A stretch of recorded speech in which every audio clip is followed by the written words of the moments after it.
प्यारे दोस्तों, आज की इस वीडियो में हम आपको एक ऐसी हाफिज़े कुरान लड़की का वाकया सुनाने वाले हैं जो कि कुरान मजीद और इस्लामिक किताबें बेचा करती थी और साथ में बच्चों को कुरान पाक की तालीम भी दिया करती थी। लेकिन कुरान मजीद बेचते वक्त वह ऐसा कौन सा गुनाह किया करती थी कि जिसकी वजह से उस पर इतना दर्दनाक अजाब नाजिल हुआ जिसे देखकर तमाम गांव वाले चिल्लाने चीखने लगे और उनके कदमों तले से जमीन निकल गई। लिहाजा हमारी आपसे गुजारिश है कि इस सबक अमोज वाकया को हमारे साथ आखिर तक जरूर देखिएगा, और खासकर वह लोग जो गांव देहात से ताल्लुक रखते हैं। पाकिस्तान के एक छोटे से गांव में रुबीना मेरी सहेली थी और दूर दराज की रिश्तेदार भी थी, और हमसाए तो थी ही, वो एक छोटे से घर में रहती थी और हाफिजे कुरान भी थी। बच्चों को कुरान पाक हिफ्ज करवाती थी, लेकिन इससे उसका घर नहीं चलता था, क्योंकि जो बच्चे उसके पास कुरान पाक पढ़ने के लिए आते थे वह उसे ज्यादा पैसे नहीं दे पाते थे, और अगर वह ज्यादा पैसों का मुतालबा करती तो लोग कहते कि कुरान पाक को पढ़ाकर पैसे लेना जायज नहीं है। फिर भी जैसे तैसे उसका घर चल रहा था। उसका शौहर मजदूरी करता था, लेकिन आज हमने उसे जिस हालत में देखा हम लोग हैरान रह गए। आखिर ऐसी भी क्या बात थी कि उसके ऊपर इतना बड़ा अजाब आया था। उसकी हालत देखकर हम सब लोग डर रहे थे। कोई भी उसके पास जाने को तैयार नहीं था। लोग कह रहे थे कि अगर ऐसी हालत में उसकी जान निकल गई फिर क्या होगा, क्या करेंगे। उनका तो कोई रिश्तेदार भी नहीं है, फिर गुस्ल कौन देगा। लोग किसी औरत के बारे में ऐसी बातें कब करते हैं। यह तो आपको अंदाजा हो ही गया होगा कि मामलात काफी खराब थे। मुझे सबने कहा कि तुम ही इसकी रिश्तेदार हो तो तुम्हें ही यह फरीजा सर अंजाम देना पड़ेगा। अब मेरा तो दिल कह रहा था नहीं, मैं इसकी रिश्तेदार नहीं हूं, लेकिन जब रुबीना अपने अरूज पर थी तो तब मैं यह बात सीना ठोक कर कहती थी कि हां, यह मेरी ही रिश्तेदार है। अब बुरी तरह से मैं फंस चुकी थी, क्योंकि सामने का मंजर था ही ऐसा। रुबीना के हाथ और पांव आपस में, रुबीना और मैं एक ही स्कूल में पढ़ते थे। हम लोगों ने सिर्फ मैट्रिक किया था, हम लोगों को आगे पढ़ने की इजाजत नहीं थी। उसकी भी शादी हो गई और मेरी भी, और फिर पता चला कि वह भी उसी मोहल्ले में रहती है जहां पर मैं रहती हूं। इत्तेफाक से हम लोगों का घर भी एक दूसरे के घर के साथ ही था। बीच में एक प्लांट था, लेकिन हमारी हमसाए तो वहीं लगती थी। उसका शौहर गरीब आदमी था और अल्लाह तबारक ताला ने उसे 2 बेटों से नवाजा था। वह घर में बच्चों को कुरान मजीद की तालीम दिया करती थी। वो लोग इस मोहल्ले में अभी अभी शिफ्ट हुए थे और मेरी तो शादी ही इसी गांव में हुई थी। जब मेरी शादी हुई तो मेरी एक सास ही थी जो अब इस दुनिया से जा चुकी थी। मेरा शौहर एक बहुत अच्छा इंसान था। वह मेरी हर बात मानता था, मेरा बहुत ख्याल करता था। रुबीना के शौहर के बारे में तो मुझे पता नहीं है, लेकिन रात को उनके घर से लड़ाई झगड़े की आवाज आती थी और मैं उससे पूछना चाहती थी कि क्या भाई के साथ तुम्हारा कोई मामला है। उसकी शादी को 8 साल हो गए थे। बड़ा बेटा उसका 6 साल का था। अब लड़ने के कौन से दिन थे। लड़ाइयां तो शुरू शुरू में होती हैं। एक दिन मैं उसके घर गई तो वो कहने लगी कि हालात बड़े खराब है, तुम्हारे भाई को एक बीमारी है। उसका मतलब था कि इसके शौहर को। मैंने कहा क्या बीमारी है, तो कहने लगी कि वह बहुत ज्यादा चिड़चिड़ा आदमी है। इसी के एक दोस्त ने कहा है कि इसे दिमागी बीमारी है, जिसमें से कुछ भी अच्छा नहीं लगता, और जहां मेहनत मजदूरी करने जाता है वहां भी लोगों से लड़ाई झगड़े करता है, इसलिए उसे ज्यादा काम भी नहीं मिलता। अब तुम ही बताओ मैं क्या करूं। मैंने कहा कि जहां तक मुझे पता है, जितनी मैं पढ़ी लिखी हूं उतनी ही तो तू भी पढ़ी लिखी है। तू बता कि ऐसे लोगों को तो पागल कहा जाता है। मुझे लगा वो गुस्सा करेगी, पर उसने कहा कि हां, ऐसे लोगों को पागल ही कहा जाता है, लेकिन हमारे मुवासरे में लोग यह नहीं समझते, बल्कि ऐसे पागलों को शादी करवा दी जाती है कि बीवी आएगी तो इनको ठीक कर देगी। शुरू से ही इसके हालात ऐसे ही थे, लेकिन अल्लाह तबारक व ताला झूठ ना बुलाए, पहले से बेहतर थे। पर अब तो यह बहुत ही गुस्सा करने लगा है। इसको सीधी बात भी कहो तो उसे उल्टी सुनाई देती है। बच्चे भी कहते हैं, अम्मी बाबा आपसे हर वक्त लड़ते क्यों रहते हैं। मैं तो परेशान हो गई हूं। घर में बच्चों को कुरान मजीद पढ़ाती हूं। कुछ लोग पैसे देते हैं, कुछ लोग नहीं देते। कुछ लोग तो मुंह पर बोल देते हैं कि पैसे किस बात के, और तुझे पता है यहाँ पर 2-3 मदरसे हैं जिसमें औरतें 100-100 बच्चों को मुफ्त में कुरान पाक पढ़ाती हैं। तो फिर लोग मुझे पैसे क्यों देंगे? मैंने कहा, हाँ मुझे पता है, वह वहां पर मुफ्त में कुरान पाक पढ़ते हैं, लेकिन इसलिए क्योंकि वह पहले से ही अमीर लोग हैं और इन दोनों के यहां औलाद नहीं है।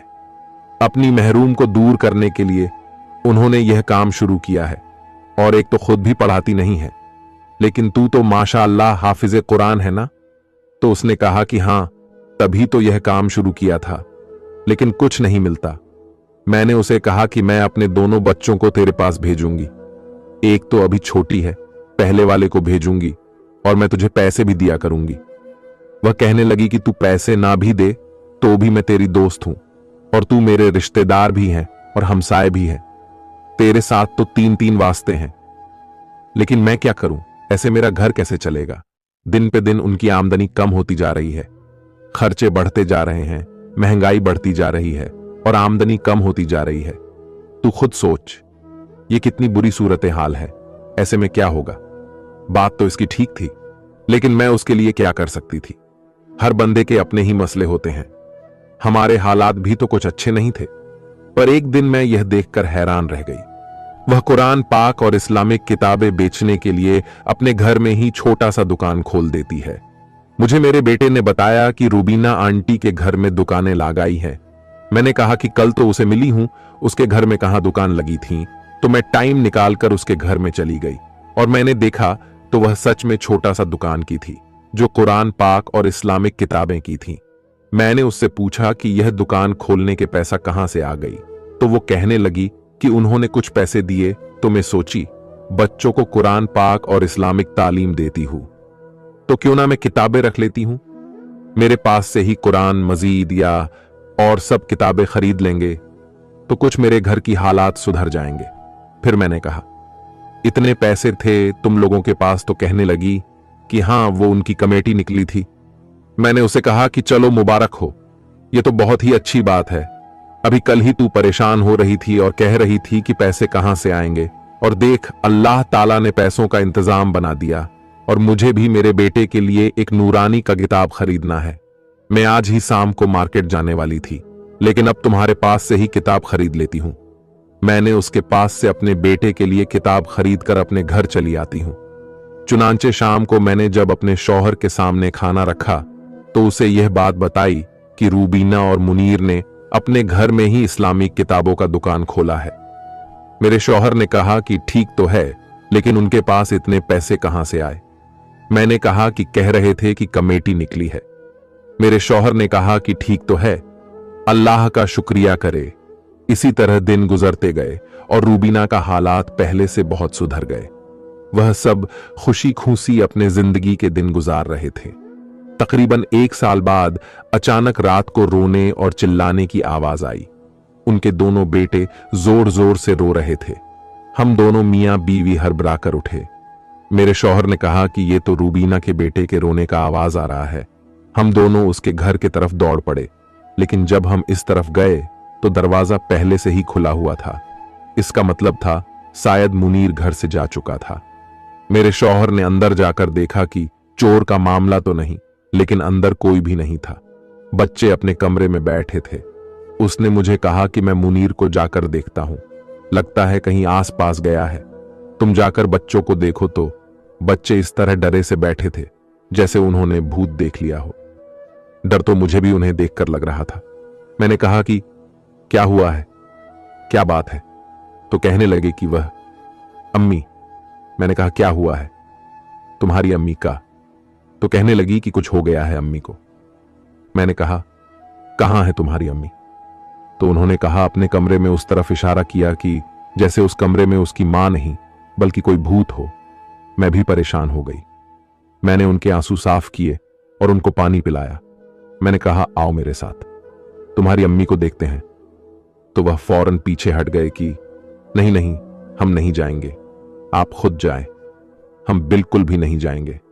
मैं परेशान हो गई कि इनके क्या हो गया है। मैं उसे कमरे का तरफ बढ़ी। यह रूबीना का बेडरूम था, जहां पर वह अपने शौहर के साथ सोती थी। मैं उस कमरे में कभी भी नहीं गई थी। वह मुझे हमेशा बाहर ही बैठा देती थी। मैं जब कमरे के अंदर गई तो मुझे दूर से ऐसा लगा कि रूबीना अपने बिस्तर पर लेटी हो, लेकिन हाथ उसने हवा में उठा रखे हो, जैसे दोनों हाथों से आसमान के तारे गिन रहे हों, और टांगे भी ऊपर कर रखी थी, यानी कि दोनों घुटने आसमान की तरफ थे। इस तरह से तो कोई भी नहीं लेटता, लेकिन यह दोनों हाथ क्यों हवा में की हुई थी, यह बात समझ में नहीं आ रही थी। खैर, मैं थोड़ा सा आगे बढ़ी और जब मैंने उसे बुलाया, रूबीना, रूबीना तो वो हिल ही नहीं रही थी, जवाब ही नहीं दे रही थी, बिल्कुल टस से मस नहीं हो रही थी। जैसे ही मेरी नजर उसके चेहरे पर पड़ी, मुझे ऐसा लगा कि अगर मैं चिल्लाई नहीं तो मेरा दिमाग फट जाएगा। मैं बुरी तरह से चिल्लाई और चिल्लाती चिल्लाती बाहर भागने लगी कि मेरे शौहर ने मुझे पकड़ लिया और कहा, क्या हो गया? मैंने कहा, वो रूबीना, रूबीना को कुछ हो गया है। उसने कहा कि क्या हो गया है? मैंने कहा, मुझे पता नहीं, खुद ही जाकर देख लो। जब उसने देखा तो वो भी हैरान रह गया। उन्होंने फौरन रेस्क्यू वालों को कॉल कर दी। जब वो आए तो वो भी हैरान रह गए। रेस्क्यू वाले अंदर चले गए और उन्होंने किसी को भी अंदर जाने से मना कर दी। औरतें अंदर आ गईं। मर्दों को बाहर मेरे शौहर ने हैंडल कर लिया। मैंने भी औरतों को यह कहानी सुनानी शुरू कर दी। मैं बहुत डरी हुई थी। मेरी हालत देखकर वह भी हैरान। उन्होंने कहा कि क्या तुम सच कह रही हो? मैंने कहा, हां, मैंने तो यही देखा है। खैर, रूबीना के बच्चों को और अपने बच्चों को हम लोगों ने एक मोहल्ले वाली के घर पर छोड़ा, क्योंकि उसकी बेटा बेटी 8 या 10 साल की थी। उसके पास चारों बच्चों को छोड़ा और उसको कहा कि इनको कुछ खिला पिला देना और ख्याल करना और इनको वक्त पर सुला देना। उसने ऐसा ही किया। अब घर में औरतें थीं, रूबीना थी और बाहर बाकी लोग खड़े थे, लेकिन इस सारे मामले में उसका शौहर कहीं नजर नहीं आ रहा। रेस्क्यू वाले बाहर आए और उन्होंने हमें आकर ऐसी बात बताई कि हम हैरान रह गए। अब कहीं जाकर मुनीर भाई भी नजर आ गए। रेस्क्यू वाले चले गए। उन्होंने कहा कि अब हमारा यहां पर कोई काम नहीं, अब मामला हमारे हाथ से निकल गया है, आप अस्पताल लेकर जाएं, वही आप लोगों को बताएंगे। हम लोग मुनीर भाई की तरफ देख रहे थे कि उनको अफसोस करेंगे और कहेंगे कि यह सब कुछ कैसे होगा, हमें तो समझ नहीं आ रहा। वह खुद ही बोल पड़े। उन्होंने कहा कि ऐसी औरतों के साथ यही होता है, आप लोग परेशान नहीं हो, मैं अपने कुछ रिश्तेदारों को फोन करता हूं, वह मामला संभाल लेंगे, आप लोग अपने अपने घरों को जा सकते हैं, आप लोगों की बड़ी मेहरबानी है। अरे, अगर किसी की बीवी बदकीदार होती है, बेवफाई करती है, उसके साथ झूठ बोल रही होती है और उसके साथ कुछ बुरा हो जाता है, तो तब भी उसका शौहर इस तरह से नहीं कहता कि इसके साथ यही होना चाहिए था। और मुनीर भाई की बीवी रूबीना ने उनके साथ क्या ही किया था। घर को संभालती भी थी, घर में पैसे भी खर्च करती थी। उसने तो उनकी जिंदगी का हुलिया भी बदल दिया था और नेक हाफिज कुरान थी। बच्चों को कम पैसा में कुरान की तालीम दिया करती थीं। फिर वह ऐसी बातें क्यों कर रहे थे? उन्होंने अपने कुछ रिश्तेदारों को फोन कर दिया और फिर अंदर जाकर उस कमरे में गए जहां पर रूबीना पड़ी हुई थी। थोड़ी देर बाद बाहर आए और कहने लगे कि देखो, यह होता है अंजाम। हमने कहा कि किस बात का अंजाम, तो इस बात का जवाब ही नहीं दिया। सुबह की रोशनी फैलते फैलते रूबीना के कुछ रिश्तेदार आ गए। मुनीर भाई की कुछ बहनें थीं और देवर थे। सारे रिश्तेदार रूबीना के ससुराल वाले ही थे।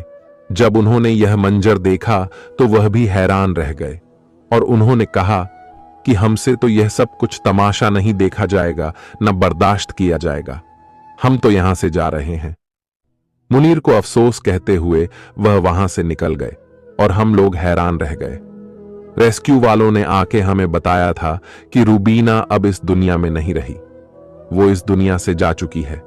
इसीलिए सब रिश्तेदारों को भी बुला लिया गया था।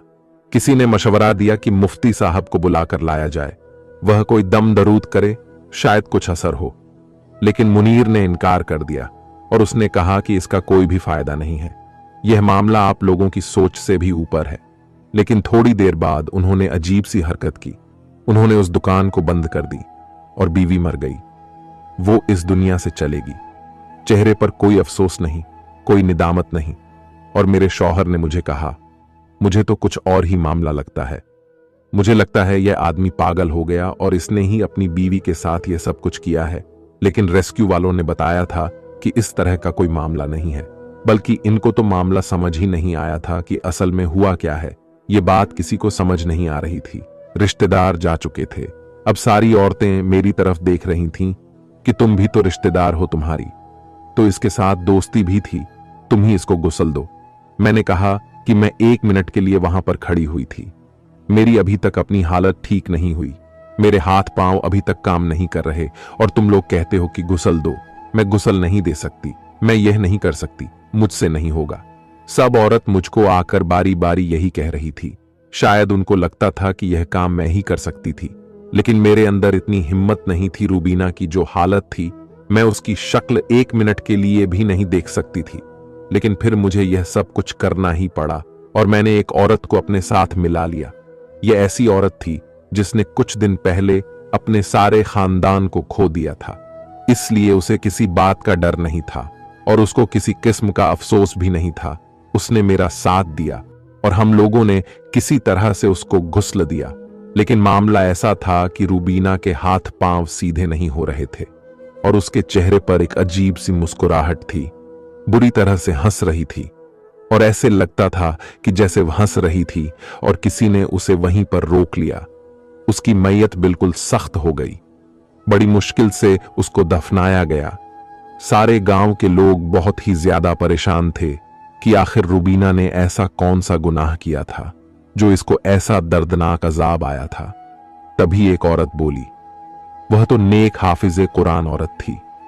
उसने मेरे बच्चों को कम पैसे में कुरान पाक की तालीम दिया करती थी और उसके दुकानों से उधार किताबें भी लिया करती थी और उधार पैसा के लिए भी मुझे बार बार रूबीना परेशान नहीं करती थी।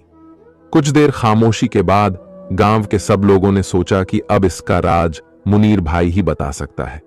गांव के सारे लोग मुनीर भाई के पास चले आते हैं। जब सब लोगों ने मुनीर भाई से पूछना शुरू कर दिया तो वह तो रोने लगे। उसके बाद मुनीर भाई ने जो कुछ बताया उसे सुनकर तो सारे गांव वालों के पैरों के नीचे से जमीन ही खिसक गई। मुनीर भाई ने बताया कि मेरी बीवी नेक हाफिजे कुरान औरत जरूर थी, लेकिन जब से उसने इस्लामिक किताबों का दुकान खोला तो शुरू में तो कुरान पाक को ठीक से रखती थी, कुरान मजीद का इज्जत एहतराम करती थी, लेकिन वक्त के साथ उसने कुरान पाक को इज्जत एहतराम करना छोड़ दिया। जब वह मार्केट से कुरान शरीफ खरीद कर लाती तो घर में कहीं पर किसी तरह कुरान शरीफ को रख दिया करती थी। मैंने उसे बहुत बार समझाया कि कुरान पाक की बेहरमाती मत करो, नहीं तो तुम्हारे पर अल्लाह का अजाब आ सकता है। तो वह मुझसे बोलने लगी कि यह तो मेरा हर दिन का काम है, अब हर दिन मैं यही काम करती रहूं। मैं इसे अच्छे से रोज रखने लगी तो मैं कब दुकान खुलवाऊंगी, कब बच्चों को पढ़ाऊंगी। और एक दिन तो उसने हद ही कर दी, उसके हाथ से कुरान पाक नीचे गिर जाता है। तब मैं उससे बोलता हूं कि यह तो तुमसे बहुत ही बड़ा गुनाह हो गया, तुम अल्लाह से माफी मांगो जाओ। नाफिल नमाज पढ़कर अल्लाह से माफी मांगो। तो रूबीना झट से बोलने लगी, ये तो मेरे साथ हर दिन होते रहते हैं, तो क्या मैं हर दिन ऐसे करती रहूं? तो फिर मैंने कहा, तुम कुरान पाक के साथ ऐसी लापरवाही कैसे कर सकती हो? तो वह मुंह फेर कर वहां से चली गई। यही वजह है कि उसको इतना दर्दनाक अजाब आया। सारे गांव वाले ये सुनकर तौबा अस्तगफिरुल्लाह कहने लगे और सबने भी अल्लाह से माफी मांगना शुरू कर दिया। प्यारे दोस्तों, मैं आपसे बोलना चाहता हूं कि अगर आप लोग भी ऐसा कोई गलती कर रहे हो तो ऐसा गलती करना छोड़ दो और अल्लाह से माफी मांग ले। बेशक अल्लाह रहीम और गफूर है। और कुरान शरीफ और इस्लामिक किताबें को अपने घरों में अच्छे जगह पर रखें और शहीद कुरान पाक को अच्छे जगह उसे दफना दे। और प्यारे दोस्तों, अगर वीडियो आपको अच्छा लगा है तो चैनल को सब्सक्राइब करके अपने फैमिली और दोस्तों के साथ वीडियो का शेयर जरूर करें, क्योंकि उन्हें भी ऐसा मालूमात होना चाहिए और ऐसा इब्रत वाक्या भी जानना जरूरी है। और कमेंट बॉक्स में अल्लाहू अकबर जरूर लिखें।